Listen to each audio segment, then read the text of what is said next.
എടാ മക്കളെ, മുന്നേ ഞാനൊരു വീഡിയോ ചെയ്തിട്ടുണ്ടായിരുന്നു. അതിൽ ബോണസ് പോയിന്റിനെ കുറിച്ച് നമ്മൾ പറയുന്നുണ്ടായിരുന്നു.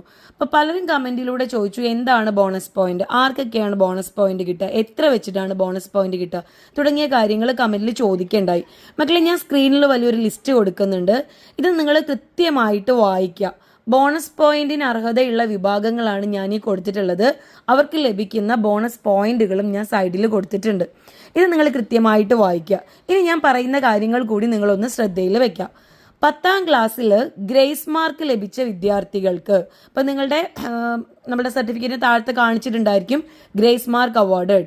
ഇപ്പം ഗ്രേസ് മാർക്ക് കിട്ടിയ വിദ്യാർത്ഥികൾക്ക് NCC, scout, guide, SPC, little Kites എന്നിവയ്ക്ക് ബോണസ് ലഭിക്കില്ല.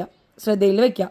അതുപോലെ തന്നെ NCC അല്ലെങ്കിൽ scout and guide, SPC, little Kites, A grade എന്നിവയിൽ ഏതെങ്കിലും ഒരു വിഭാഗത്തിനുള്ള ബോണസ് മാത്രമായിരിക്കും ലഭിക്കുക. അടുത്തത് നിങ്ങൾ ശ്രദ്ധയിൽ വെക്കുക. ഒരു വിദ്യാർത്ഥിക്ക് പരമാവധി 10 ബോണസ് പോയിന്റ് മാത്രമേ പരിഗണിക്കുകയുള്ളൂ. അപ്പോൾ എല്ലാ ബോണസ് പോയിന്റും കൂടി പരിഗണിക്കില്ല. ഞാൻ ഈ നിലവിൽ പറഞ്ഞത് മാത്രമായിരിക്കും നിങ്ങളുടെ ബോണസ് പോയിന്റ് ആയിട്ട് പരിഗണിക്കുക. അപ്പോൾ ഇത്രയും കാര്യങ്ങൾ നിങ്ങളൊന്ന് ശ്രദ്ധയിൽ വെക്കുക. Okay, thank